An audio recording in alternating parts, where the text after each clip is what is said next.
சிவமங்கலம் பிரேம பக்தி.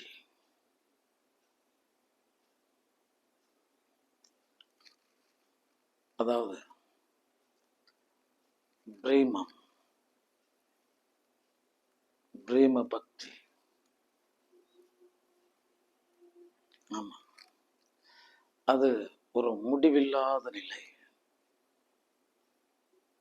அவர்கள் பால் தொழும் இறைபால் எல்லையில்லாது ஆழ்ந்து விடுதல், வழி மறத்தல், காயம் மறத்தல், தேகம் மறத்தல், இந்த சக போகாதிகள் அனைத்தையும் மறத்தல். அங்கு நீரில் கரைக்கப்பட்ட உப்பு போல கரைந்து விடுதல், தன் சுய தோற்றம் மறந்து போதல் பிரேம பக்தி என சொல்லப்படுகிறது. எல்லை இல்லாத சான்று உண்டு இங்கு, அது சத்தியம், அத்துணை எளிதாய் வாய்ப்பதில்லை. முதல்ல இந்த மனிதனுடைய தன் நிலைப்பாட்டை முதல்ல புரிஞ்சுக்கணும். இந்த பயமும் பக்தியும், பயபக்தின்னு சொல்லுவாங்க, கேள்விப்பட்டிருப்பீங்க. ஆமா, பயத்தின் விளைச்சல் பேயா இருக்கிறது, பக்தியின் விளைச்சல் இறையா இருக்கிறது. இந்த பயபக்தி இரண்டுமே அனர்த்தமே காணுங்கள் என் செல்வங்களே, சத்தியம் சொல்கிறேன். பயம்தான் பேயை உருவகப்படுத்தியது. இப்ப நேர்மறை ஆற்றல் அப்படின்னு ஒண்ணு இருக்குன்னு நீ நினைச்சுன்னா அது எதிர்மறை ஆற்றல்னு ஒண்ணு இருந்துதானே தீர்ணுன்றது கணக்கு. பிரகாசம்னு ஒண்ணு இருந்தா அங்கு காரில்னு ஒண்ணு இருந்துதான் ஆகணுங்கிறது கணக்கு. அப்ப நேர்மறை ஆற்றல் மூலம் ஒண்ணு இருக்குன்னா எதிர்மறை ஆற்றல் மூலம் ஒண்ணு இருக்கும். அதை இவன் கருதி வைத்திருக்கிறான் பேய்ன்னு இவனுக்கு தெரியாது. இவனை விட பெரிய பேய் யாரும் கிடையாது. அகம் பேய்க்கான அந்த அகப்பேய் அகற்றி அதற்குள் ஆட்சி செய்யணும்னா அகப்பேய் சித்தன். அங்க ஐயார் அரசு திரடி நீல நிழலில் வெற்றிருக்கிறார் அகப்பேய் சித்தர். அப்படின்னா அகம் பேய் மாற்று இல்லை. அதே மாதிரி அக பக்தியும் இருக்கு. இப்ப நம்ம நிலைப்பாடு என்ன அப்படின்னா, நம்ம யாருன்னு முதல்ல தெரிஞ்சுக்கணும். தெரிஞ்சுக்கிட்டாதான் சில உண்மைகள் புரியும். ஏன்னா நம்மள மிக தாழ்ந்து கருதி வைத்திருக்கிறோம். எதிரில் காணுகின்ற கேடுடைய மனிதர்கள், தீங்குடைய மனிதர்கள், அடிப்படைவாத தீவிர போக்குடைய பேதம் செய்பவர்கள், குரோதம் செய்பவர்கள், விரோதம் செய்பவர்கள், இது சார்ந்த சொல்லாடல்களை கேட்டு இப்படியே இந்த மனதை காணலை கருத்தை சந்தை கடையாக்கி விட்டனர். இல்லை என் செல்வங்களை மறந்து விடுங்கள், அது ஒரு எல்லை இல்லாத அன்பே சிவமாய் அமர்ந்திரு பெருநிலை. ஆமா, அந்த கடைக்கு போனா நான் ஒரு விலை வைக்கணும். அந்த விலை வைக்கும் பொழுது அந்த பொருள் எனக்கு அளிக்கப்படும். அந்த பொருள் அன்பா இருக்கிறது, அன்புடையவர் தான் பேசணும். அந்த கடைக்கே போகல, அந்த விலையே வைக்கல, ஆனா அவருக்கு அது வேணுமா? ஏன்னா வாத விவாத பொருளானது அவன் சொல்லிட்டான், உண்மையுமாய் இன்மையுமாயிட்டான். உண்மைன்னு சொல்றீங்களாப்பா, அப்ப அப்படியே சொல்லுங்கப்பா, உண்மையுமாயிட்டான். இன்மையுமாய் அப்படின்னா இன்மையுமா அதுவும் உண்மைதான்ப்பான்னு சொல்லிட்டான். ஆமா, கள்ள கண்டா நாயகனை காண, நாயகனை கண்டா கள்ள காணன்னு எவ்வளவு உத்தமமான வாசகத்தை, நாய கண்டா கள்ள காணா, கள்ள கண்டா நாயகனன்ற மாதிரி இந்த எவ்வளவு ஒரு எண்ணத்தை போய் சொல்றதுன்னே தெரியல என் செல்வங்களே. நம்மளுடைய மெய் உண்மைகளை மறைத்தனர்னு சொல்றேன். சத்தியம் சொல்கிறேன். இப்படி நம்மளுடைய இறை வழிபாடு இது சம்பந்தப்பட்டது எதிராக சொல்லப்பட்டது மாதிரி உலகத்துல வேற எதுவும் சொல்லப்பட்டிருக்கான்னு தெரியலன்னு சொல்றேன். ஏன்னா நம்ம சாத்வீகிகள், இதுதான் நம்ம நிலைப்பாடு. ஆமா, விருந்தோம்பல், அதிதி தேவோ பவ, விருந்தினன் இறைவன். யாரா இருந்தா என்ன? ஏன்னா நமக்கு சொல்லப்பட்டிருக்கிறது வேற. சீவனே சிவனாய் அமர்ந்திருந்தாரு, சீவனே சிவனாய் அமர்ந்திருந்தார்னா எந்த சீவனுமே சிவமயம் தானே. அப்ப நான் எந்த குணம் பேதம் கடந்து, கருத்து பேதம் கடந்து, செயல் பேதம் கடந்து, எந்த பேதமாக இருந்தும் நான் கடந்து சரீரம் கடந்து சாரீரம் காணுகிறேன், சீவன் கடந்து சிவனை காணுகிறேன். இது எனக்கு சொல்லி கொடுத்தது. ஏன்னா நான் நெறி நிற்க வந்திருக்கேன், நான் நெறிமுறை செய்ய வரவில்லை.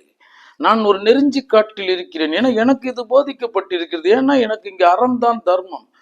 அறம் எனும் தேகம் தாங்கிதான் இங்கு வைக்கப்பட்டிருக்கிறது. ஆதி சதுரகிரியாம் கொல்லியங்கிரி அறப்பள்ளீச்சரம் மேவி அறம் வளர்த்த நாயுடன் நம்ம அறப்பள்ளீச்சரர் என்னுடைய தலைமையகம். அங்கு பயிற்றுவிக்கும் பாடம் அறம். அறம்ங்கிறது ஒரு தேகம் தாங்கி இரு கூறுகளை உடையது. ஒன்று சத்தியமயமாய் ஒன்று தர்மமயமாய் இருக்கிறது. மற்றபடி நம்ம குறிப்பிட்டு சொல்வதற்கு இறை இல்லை குமரா. அது சத்திய வயப்பட்டிருந்தால் தர்ம வயப்பட்டிருந்தால் நீ எதை தொழுதாலும் அது இறையே காண். சத்தியமும் தர்மமும் இல்லாது போனால் நீ தொழுவது இறை இல்லை குமரா, அருள் இல்லை குமரா, அது வேறு மருள் என காண் கூறினான் என் சத்குரு. ஏன்னா இங்க ஒரு தனி மனித நியாயம் சத்தியமும் தர்மமும். அப்ப அது நமக்கு போதிச்சிருக்கிறது. தெல்ல தெளிந்தார்க்கு சீவன் சிவலிங்கம். தெல்ல தெளிஞ்சதுக்கு அப்புறமேட்டுக்கு என் சீவன் சிவலிங்கமா எனக்கு தெரியும். தெளிகிற நிலை தானே. பால் தேடின நெய் தேடி பிரயோஜனம் இல்லை. நீ இறங்கு அங்க மத்த வை, மத்தில வை, முதல்ல திரிய விடு. நீ பாட்டுக்கு உக்காந்துக்கிட்டு தேடுறதுக்கெல்லாம் கிடையாது. நீ திரி புரியும் உனக்கு. இதான் நடராஜா நடராஜன் ஆனந்தம் எய்து யுக்தி என்ன? எந்த களத்திலையும் அகப்பட்டுக்காம நீ நடந்த வண்ணமே இருக்கிறது. உனக்கு இனிச்சதையும் நீ கடந்து சென்றுவ, கசந்ததையும் கடந்து சென்றுவ, பிடித்ததையும் கடந்து சென்றுவ, பிடிக்காததையும் கடந்து சென்றுவ, மலத்தையும் கடந்து சென்று பொன்னையும் கடந்து சென்றுவ, நல்லதையும் கெட்டதையும் இப்படி இன்பத்தையும் துன்பத்தையும் எதையும் கடந்து சென்று கொண்டே இருப்பவனாய் நீ வெறும் பயணி என உணர்ந்து இருப்பாய். உனக்குள் நீ ஒரு உயிர் மயமாய் இருந்து இரு கண் இல்லை இரண்டு கனிவெளி இவ்வுலகை உயிர் மயமாய் கண்டிருப்பாய். ஆழ்நிலையில் அன்பும் ஆனந்தமும் இன்பமும் உன்னுடைய இயல் உடைமையாய் முற்றுடைமையாய் இருந்திருக்கும். இது நிலைப்பாடு. நமக்கு அதை சொன்னது தனியா நமக்கு சொல்லல, அங்கங்க சொல்லியிருக்காங்க. மெய் அறிவிருந்தால் போய் பார்த்துக்கொள், சென்றடையாத திருவுடையான். நீ சென்று அடைய முடியாதுப்பா. அவன் சிந்தைக்கரிய சிவமா இருக்கிறான். உன் சிந்தனைக்கு அப்பாற்பட்டவனா இருக்கான்ப்பா. சொல்லனா சிவமா இருக்கு, கருதவனாத சிவமா இருக்கு. அங்கு எச்சில் படாத இறையா இருக்கு. கார் இருளில் மறைந்திரு கரும் சிற்பம் என இருக்கு. அவ்வளவுதான். அப்படிதான் இருக்கான்னா மூலத்துல அது அவ்விதத்தில் தான் இருக்கு. காண உண்ணாத பொருளா, உணர உண்ணாத பொருளா, கருத உண்ணாத பொருளா சிந்தைக்கரிய சிவமா இருக்கு. ஆனா சந்தன சாந்தில் சுந்தரமா இருக்கிறது. மலரில் மனம் என, தேனில் சுவை என, மின் கடத்தில் புகும் மின்சாரம் என, உனக்குள் உயிர் என, உள்ளம் என, உணர்வென, நீ சொல்லும் சொல் என, சித்தம் என, இப்படி இல்லை என்கின்ற பெயரால் ஒன்று இருப்பதும் உண்மை. இதை உணர்ந்து அதன்பால் கண்டு நாம் நமக்குள் அன்பின்ப ஆனந்தத்தில் ஒடுங்கி இவ்விதத்துல வாழ்ந்து முடிக்கிறது தான் நம்மளுடைய எல்லை இல்லாத ஞானம். தூற்றுவார் தூற்றலும் போற்றுவார் போற்றலும் சேரட்டும் சிவ பரம்பொருளுக்குன்னு போய்கிட்டே இருக்கணும். ஏன்னா நம்ம என்ன மன வியாபாரியா? சொல்றேன். நம்ம என்ன வாத விவாதம் பண்ண, தர்க்க குதர்க்கம் தண்ட விதாண்டவாதம் பண்றதுக்காக வந்திருக்கோம். என்ன வேணாலும் சொல்லட்டும், யார் வேணாலும் சொல்லட்டும். நீ இங்கு நேர்கொண்ட பாதையில் மடியில கன வேணாம், வழியில பயம் வேணாம், போய்கிட்டே இருக்குது ஒரு பரம். என்னை தாங்கும் மண்ணை வைத்து அது தன்னை கொண்டு தாங்கி கொண்டிருப்பதை சத்தியமாய் நான் நம்புகிறேன். அது சத்திய தர்மம் என, அது இரு அங்கங்கள் என, இரு கூரென, வீற்றிரு அறம் எனும் ஒன்று. அவ்வளவுதான். அறம் செய்ய பழகு, அறம் நிற்க பழகு. அறச்செயலர்கள் தான் தேவை. இங்கு அரசியல்வாதிகள் இல்லை, அறச்செயலர்கள் தான் தேவை. அறமே பிரதானமாய் சிந்தையால், காணலால், சொல்லால், செயலால் பேதம் கடந்த நிலை. அவ்வளவுதானே. இதுதானே சொல்லப்பட்டது. அப்ப இங்க 1000 விதத்துல வந்துருச்சு. அங்க ஆதியில சொல்லிட்டான், தன்னையே அர்ச்சிக்கத்தான் இருந்தானே. நான் எனும் தன்மை கடந்து முடிவில் நீ சென்று ஒடுங்கும் பொழுது ஓர் உண்மை பேருண்மை உணர்ந்திருப்பாய். இங்கு ஒன்றை தவிர எதுவுமே இல்லை அப்படின்னு உனக்கு ஒரு மௌன உபதேசம் அளிக்கப்பட்டிருக்கும். அதுக்கு முதல்ல நீ மௌன நிலை அடையணும். மௌனம்தான் மோனம், மோனம்தான் யோகம், யோகம்தான் ஞானம். ஆம் செல்வங்களே, இது என்ன நம்ம இறைவனுக்காக கொடி பிடிக்கிறது, கொண்டாடுறது, வாதம் பண்றதா, விவாதம் பண்றதா, தர்க்கம் குதர்க்கம் பேசுறதான்னு கேட்கிறேன். இல்லை என் செல்வங்களே. அங்கு தமிழே இறை வடிவு. அதனால தமிழுக்குன்னு ஒரு இறைவனே வைத்தான்னு சொல்றேன். தமிழுக்குள் இறைவன் வாழ்கிறான், தமிழுக்குள் அமிழ்தம் வாழ்கிறது, தமிழுக்குள் நெறி வாழ்கிறது. அதனாலதான் யாதும் ஊரே யாவரும் கேளீர்னு சொன்னது. ஒன்றே குலம் ஒருவனே தேவன் சொன்னது. பசித்தோர் முகம் பார் நல்லறமும் நட்பும் நடு நீங்காமலே நம்ம கிட்டபடி என்று அடங்குடா. நீ மேயறதுக்கு நின்ன மாடா ஆடா மனுஷன்டா. நீ மனம் என்னும் புனிதம் பெண்ணு. புனிதத்தின் பெயரால் விளங்கினால் நீ மனிதன் என ஆக்கப்படுவாய். உன்னை செய்ததின் நோக்கம் நீ சுத்த நல்ல மனிதன ஆக்கப்பட வேண்டும் என்பதுதானே தவிர நீ மகானாக வேண்டும் இல்லை. எந்த இறையும் பேதம் செய்யவில்லை, மறந்துடக்கூடாது. ஆயிரம் ஆயிரம் ஆயிரம் தமிழ் வேதங்கள் இருக்கு. ஒவ்வொன்றும் ஒரு தர்மத்திற்கு அழைத்து செல்லும். வான் பொய்த்தாலும் தான் பொய்க்க வள்ளுவத்திற்கு போனீங்கன்னா அது ஒரு பக்கத்து கூட்டிட்டு போகும். ஆனா அது சேர்ப்பதெல்லாம் கடலா இருக்கும். இந்த புறநானூறுன்னு போனீங்கன்னா அது ஒரு கடலுக்கு சேர்த்து செல்லும். அக்கநானூறுன்னு அது ஒரு பக்கத்து அழைத்து செல்லும். ஒவ்வொன்றும் ஒவ்வொரு திசைக்கு 12 திருமுறைகள் எடுத்துட்டு போனா அது ஒரு திசைக்கு அழைத்துட்டு போகும். அங்கு நல்லாயிர திவ்ய பிரபந்தம் அப்படின்னா அது ஒரு கடலுக்கு. இதெல்லாம் சேர்க்கின்ற கடல் ஒன்றா இருக்கும். ஆனா அதற்குள்ள முழுசா இந்த அறம் இருக்கும், சத்தியம் இருக்கும், தர்மம் இருக்கும். அங்கு அது சார்ந்த அந்த அவர்கள் எந்த இறைவனை கொண்டாடினார்களோ அதன்பால் அவர்கள் அங்கு வாழ்த்துதலும் போற்றுதலும் அங்கு வாதமும் இப்படிதான் இருந்திருக்குமே தவிர மற்றபடி வேறு ஒன்றும் இல்லை என்று சொல்வாங்க. இல்லை இறை, இதில் ஒரு சத்தியம் இருக்கிறது. அவன் இல்லாமல் இருக்கிறான். இப்ப நான் இருக்கிறதுக்கு மண் இருக்கணும்னு ஒரு விதி இருக்கிறது உண்மைதானே. இதை நான் ஏத்துதானே ஆகணும். ஆமா. ஆனா இந்த மண்ணுக்கு ஒண்ணு அப்படி இல்லையே. இதையும் நான் ஏத்துதானே ஆகணும். இதை ஏத்துக்கலன்னா நான் முட்டாள். ஒரு கடுகு கூட அந்தரத்தில் நிற்க மறுக்கிற இந்த அண்ட பேரண்டம் கோடி கோடி கோள்களுக்கு மத்தியில் ஒரு சீர் பெரும் பேர் இயக்க நியமாய தத்துவம் என்ற பெயர் தாங்கி இந்த கணம் வரைக்கும் இந்த அண்ட பேரண்டத்தை நிலைநிறுத்தி வைத்திருக்கிறது பாருங்கள். ஒரு சத்திய தர்ம ரூப அறம் எனும் ஒன்று. இதுதானே உண்மை. இதுல ஏதாவது மாற்று இருக்கா? முந்தி சொன்னான் அன்பே சிவமாய் அமர்ந்திருந்தாரே தேவர் குரலும் திரு நான்மறை முடிவும் மூவர் தமிழும் முனிமொழியும் கோவை திருவாசகம் திருமூலன் சொல்லும் ஒரு வாசகம் என்றுனர்.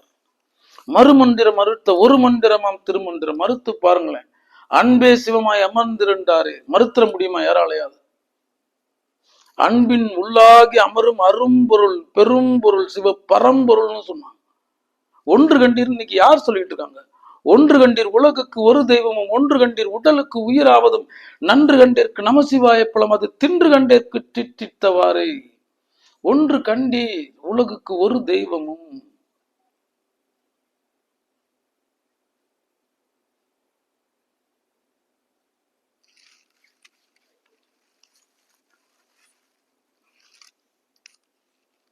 அதுதான் உனக்குள்ள உயிரா ஆயிருக்கு. அப்ப அதுவா நான் கருதணுமா அப்படின்னு என்ன சொல்ல வந்தது தத்துவம் என்னன்னா, அவன் இல்ல, அவன் தேவையில்லை. இங்க மண்ணை தாங்கிறதுக்கு கோடி கோடி கோள்களா அசைக்கிறதுக்கு இதெல்லாம் சீர்தன்மையில சிவம் என செம்மையா செலுத்துவதற்கு அவன் தேவையில்லை. ஏன்னா அவன் அற்புதன். அதே போலதான் உன் உயிரும் தேவையில்ல, தெரிய தேவையில்ல, இருக்கு. அந்த கண் கொண்டு கான். அத முந்தி சொன்னது தமிழ். அதானே உண்மை. விருந்தோம்பல்னு நம்ம எந்த மனிதனையும் அங்க அன்பை கொண்டுதான் கண்டோம்னு சொல்றேன். வாசல்ல நின்று அவன் விருந்தினான். அதே அமர்க்களத்துல நின்னா அவன் இங்க எதிரில் விளையாடும் வீரன். அது கொலைக்களம் கிடையாது. யார் சொன்னது? அது என் திறமைக்கு உன் திறமைக்கும் போற்றி. அங்க குறுக்கு புத்தி கிடையாது. அங்க முதுகுல வெட்டுறது இருக்காது. ஆயுதம் இல்லைன்னா சண்டை போடுறது இருக்காது. அவன் எதிரி புறமுதுகிட்டுட்டானா அவன்கிட்ட சண்டை போட மாட்டான். அவனோட அதாவது நிற்க முடியாத அளவுக்கு அவன் காயப்பட்டுட்டானா அவனை ஒன்றும் பண்ண மாட்டான். இன்னைக்கு அப்படியா நடந்துகிட்டு இருக்க பாருங்க என் செல்வங்களே. ஆம் செல்வங்களே. அப்ப இந்த பயத்தினாலதான் பேய் வந்தது, பக்தினாலதான் இறைவன் வந்தது. இது ரெண்டும் கிடையாது நீன்னு சொல்றேன். நீ ஆனந்தமயன், உன்னை தவிர எதுவுமே இல்லை. அப்போ உனக்கு எல்லாமே ஏகமா தெரிஞ்சிருக்கும். ஆமா, ஒரு வித்தின் வழி விளைந்த விருட்சத்தின் வழி விளைந்த அந்த வித்தின் வழி விளைந்த ஒரு மூலத்திலிருந்து தோன்றின முளைத்தெழுந்தவைகள் இருந்து மூல வித்திலிருந்து விளைந்து இங்கு அண்ட மொத்தமும் விளைந்திருக்கும் விருட்ச காடு இது. அறம் உடை மரங்கள் இவைகள் அப்படின்னு உணர்ந்திருப்போம் என் செல்வங்கள். அதனால இந்த வாத விவாதங்கள்ங்கிறதெல்லாம் நம்ம மனசுக்கு நோயை தான் தரும். கடந்து செல்லுங்கள். எல்லாத்துக்கும் ஒரு காலம் இருக்கு, எல்லாத்துக்கும் ஒரு நிலைப்பாடு. 1000 வருடங்கள் பாருங்கள் என் செல்வங்கள். இந்த உலகத்தினோட வரலாறு போய் பாருங்கள். என்னுடைய தாய் தமிழ் இந்தியம் 1000 வருடம் அந்த தர்மம் காத்திருக்கிறது. இறை தர்மம் காத்திருக்கிறது. அவ்வளவுதானே. 1000 வருடம் நம்ம அடிமைப்பட்டிருந்தோம். ஆமா, உங்க மண்ணினுடைய வரலாறு உங்களுக்கு தெரியாது. தெரிஞ்சுக்கவும் வேணாம். நீங்க தெரிஞ்சுக்கவும் தயாரா இல்லை. இருந்தாலும் தெரிஞ்சுக்கிங்க இந்த உண்மையை. ஏன்னா இங்க அறம் தான் பிரதானம், மரம் இல்லை. சத்தியம்தான் பிரதானம், தர்மம் தான் பிரதானம். அசத்தியம் அதர்மம் இல்லை. குறுக்கு சால் ஓட்டுபவர்கள் இல்லை. என் இறையை தொலை நீ வர வேணாம்னு சொல்றான் என் குருநாதன். இங்க வந்து என்ன பண்ண போற நீ? ஏன்னா என் வீட்டில் மாடு மேய்க்கிறதுக்கு நான் உன்னை கூப்பிட்டுருக்கேன், நீங்கள் வரவே வேணாம், நீங்கள் போகலாம். அங்கு சிவன் அவன் என் சிந்தையில் நின்றதனால் அவன் அருள் இருந்தா 1000 முறை வந்தாலும் மறுப்பேன் உன்னை. அவன் உனக்கு அருளட்டும், நீ போகலாம். இதெல்லாம் கடை சரக்கா விற்கிறது, வாசல்ல வந்து மொழியறதுக்குன்னா அதெல்லாம் கடை பொருளை நான் வியாபாரம் செய்ய வந்திருக்கிறேன். இது தனி மனித மன ஒழுக்கம். அங்கு இது ஒரு சித்த ஒழுக்கம். இங்க சித்தமலம் கடக்கும் வித்தை, சித்தமலம் ஒழிக்கும் வித்தை. இங்க பேதம் கடந்த நிலை, நிர்பேதனாகும் நிலை. இது தபோவனத்து ஒரு தபஸ்வியினுடைய நிலை. யார் அறிவார் இந்த பேருண்மையை? உணர்ந்து கொள்ளுங்கள் என் செல்வங்களே. பயத்தையும் விரட்டுங்க, பக்தியையும் விரட்டுங்க. உங்களுடைய மூல நிலைக்கு செல்லுங்கள், அன்பின்பு ஆனந்த மூல நிலைக்கு செல்லுங்கள். நீங்கள் அவன்தான். அந்த மன நிலைப்பாட்டுக்குள்ள முதல்ல நீங்க வாங்க. நீங்க அது மயமானவர்கள். நீ அது ஆகுபொருள். எது ஆகுபொருள்? எதை கருதினாயோ, என்ன நோக்கத்தில் கண்டாயோ, எந்த நோக்கத்தில் பேசினாயோ, எந்த நோக்கத்தில் செய்தாயோ, அந்த நோக்க பொருள் நீ. நீ நோக்கற்ற நோக்கில். ஏன்னா அவனும் நோக்கற்ற நோக்குடையவனாய் இருக்கிறான். அற்றது உற்றது அறுத்த நட்ட நடுநீர் நோக்கிலா நோக்கதாய் இருக்கிறான். அவனுக்கு வேண்டியவனும் இல்லை, வேண்டாதவனும் இல்லை. நெறி நின்றவன் தன் நண்பன். அங்கு நரி நின்றவன் அவனை களம் மாற்றி காரியம் மாற்றி செல்கிறான். எந்த விதத்திலும் அவனை வெறுப்பதில்லை. ஏன்னா அவன் உயிர் பொருளை போற்றுகிறான். இந்த மண்ணுக்குள்ளார வர்றது அத்தனை எளிதானதில்லை. அரிது மானிடராய் பிறத்தல் அரிது. இன்னும் அவன் சகல நிலைப்பாடுகளோட இங்க வந்து ஆன்மீக சிந்தனையோட தோன்றிட்டானா அவன் வாழும் கடவுள். அவ்வளவுதானே. நல்ல மனம் தவிர, நல்ல மனிதம் தவிர ஒன்றுமே இல்லை என் செல்வங்களே. வாருங்கள், பயம் பக்தி இரண்டையும் கடந்து வாருங்கள். உங்களோட மூலப்பொருளாம் உயிர் பொருளாய் நீங்கள் நின்று பழகுங்கள். இந்த முதல்ல உன்கிட்ட சொல்லு. நீ இந்த தன்னை அறிய தனக்கு ஒரு கேடில்லை, தன்னை அறியாமல் தானே கெடுகின்றார், தன்னை அறியும் அறிவை அறிந்த தன்னையே அச்சிக்க தான் இருந்தானே மூத்த மூலன் சொல்லி இருக்கிறான். சிவ பரம்பொருளிடம் பாடம் வென்ற நந்தியம் பெருமானுடைய தலைமை மாணாக்கன் வசி சிவசித்தத்தின் மூலகுரு திரு மூலன் கூறி இருக்கிறான். சத்தியம் தானே இது. உணர்ந்து வைங்கள் செல்வங்களே. நமக்கு ஒரு பிரேம பக்தி இல்லை. பக்தி இல்லாட்டி கூட பரவாயில்ல, துவேஷம் பண்றான். இந்த உடலை கடந்து வரணும், உள்ளத்தை கடந்து வரணும், உணர்வுகளை கடந்து வரணும். இந்த தேக சுகம், தேகத்தினுடைய வலி, காயம் இவைகளின் பேரால அவனை சாடிக்கிட்டு வந்துக்கிட்டு இதெல்லாம் புற காரணிகளை புறம் தள்ளிவிட்டு அவனையே குறியாய் நீங்கள் உங்களுக்குள் அவனை சென்று அடைய வேண்டியது காணுங்கள் என் செல்வங்களை. நீங்கள் அவனை எய்து வந்திருக்கின்றீர்கள், அதில் மட்டும் குறியாயிருங்கள். சத்தியம் சொல்கிறேன் அவன் செல்வங்களே. அதெல்லாம் அந்த நிலையில இறையை எய்தினவர்கள்லாம் எவ்வளவு கோடி கோடி இறை அருளாளர்கள். நம்மளுடைய தாய் ஆண்டாள், ஆமா, அரங்கனில் கலந்தாள், சூடி கொடுத்த சுடற்கொடி. உண்மைதான். அப்ப அரங்கனை உணர்ந்து அவன் பேர் நிலை நின்று அவனில் கலந்தார். முடிந்தது. அதே மாதிரி அங்கு நம் சமயமே இல்லை. ஆமா, அங்கு வேறு இறையை தொழுபவர்கள். ஆமா, அங்க நாச்சியார் அப்படின்ற பேரால ஒரு அம்மையார் இருக்காங்க. இங்கிருந்து அரங்கனுடைய சிலை அந்நிய அங்கு இறை வழிபாட்டாளர்களால் அங்கு ஆயிரக்கணக்கான நபர்களை வீழ்த்தி அதுக்கப்புறமேட்டுக்கு அங்கிருந்து கடத்தப்படுகிறது. அரங்கன் சிலை செல்கிறது, அங்கு தலைநகர் டெல்லிக்கு செல்கிறது. அப்ப அங்க இருந்த அந்த மன்னனுடைய பிள்ளை மகள் அந்த அரங்கன் சிலை போல. ஏன்னா அவன் மகா மோகினி அவதாரம் எடுத்தவன், மாயவன், மகா மோகனன், பிரேம பக்தியினுடைய அதிகாரி. அவ்வளவுதான். அதுல அந்த பிரேம பக்தி கொள்கிறார். அவ்வளவுதான். அது என்னன்னுலாம் தெரியாது. அவ்வளவுதான். அங்க சிலை கண்டாச்சு. அது எல்லா விதத்திலும் அந்த பூர்வ ஜென்ம பிராரத்த கர்மங்கிற மாதிரி விட்ட குறை தொட்ட குறை பட்ட கடன்ற மாதிரி அவன்பால் ஒரு எல்லை இல்லாத அன்பு கொள்கிறார். ஆமா, அவனை தேடி இங்கு வரும் பொழுது இல்லை. அந்த அன்னையும் அரங்கனில் கலந்தால் திருநாளை போவார். என்னைக்கு கேட்டாலும் நாளை போவார், நாளைக்கு போவேன் சென்றடைந்தார்.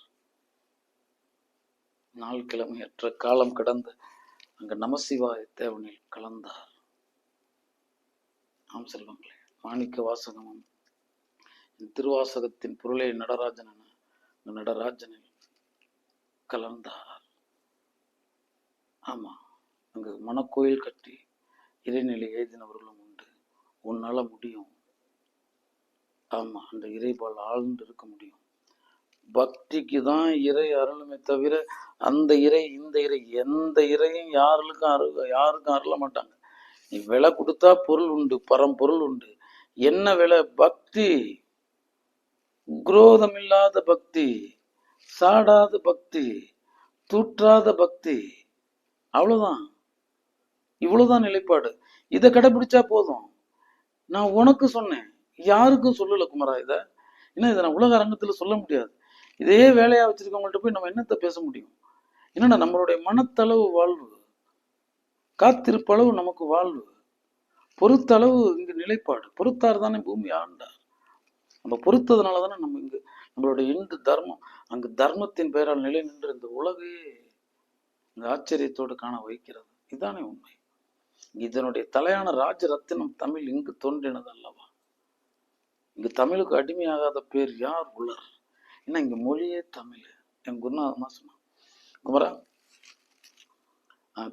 தமிழ் மொழி பேசுபவர்கள் அனைவருமே கௌமாரத்தவர்கள் காம். நம்மளது அருசமய பொருள் இருக்கு, அங்க இறை இருக்கு, அது சிவம்.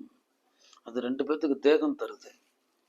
அந்த பக்கத்து சாக்தம் நம் தாய்க்கு தருது, இந்த பக்கத்து வைணவம் நாராயணனுக்கு தருது. சங்கர நாராயணன், அத்த நாரீஸ்வரர், முடிஞ்சிச்சு. அதுக்கப்புறமேட்டுக்கு முத்தி இருக்கு. ஆமா, கானாபத்தியம் பாலச்சந்திராய அப்படின்னு விநாயகனுக்கு அளிக்கப்பட்டது.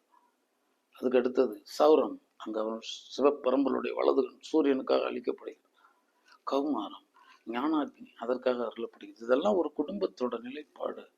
தமிழ் பேசுபவர்கள் எல்லாமே கௌமாரத்தவர்கள். அவர்கள் அங்கு போயிட்டாங்க, அந்த மொழியை பேசிட்டாங்களா, அங்க முருகனால் ஆசீர்வதிக்கப்பட்டவர்கள். ஆமா, ஏன்னா இது சர்ச்சை ஏற்படுகிறது.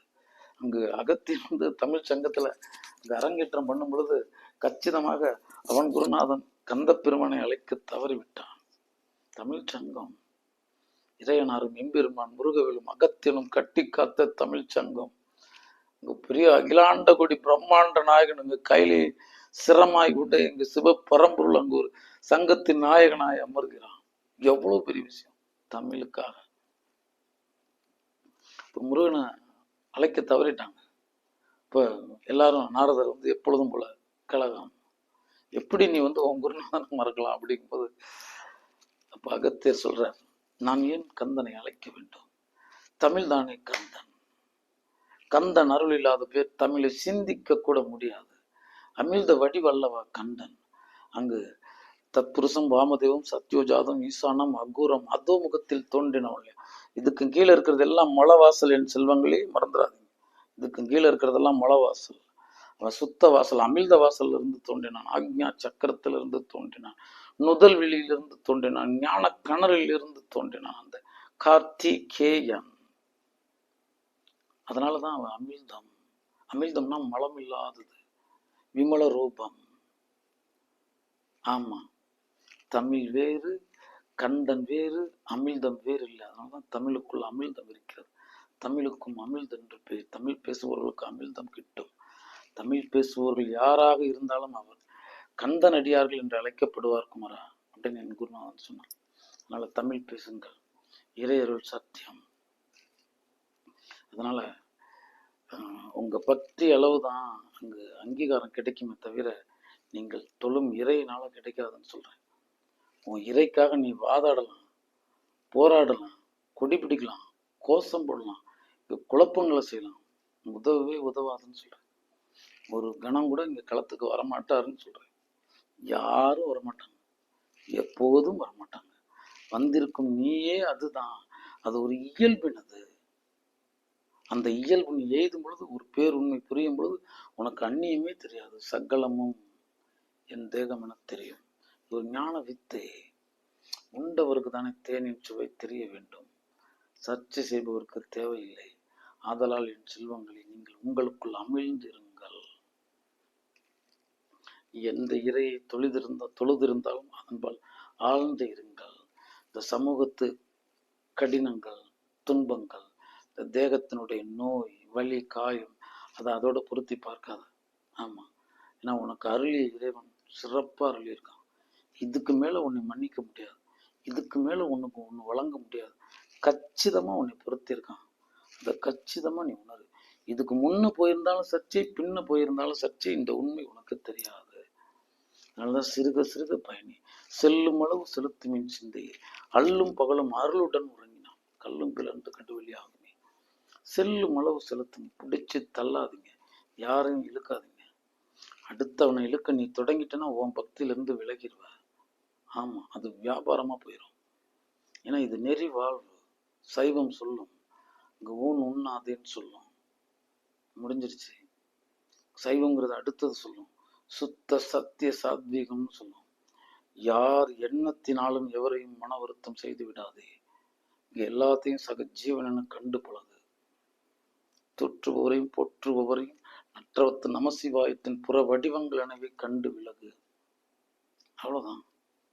சின்னம் அணிந்தவர்களே, சிவன் நாமம் போதித்தவர்களே, கூறிக்கொண்டிருப்பவர்களே, அது வடிவாய் கண்டு செல்லுங்கள்.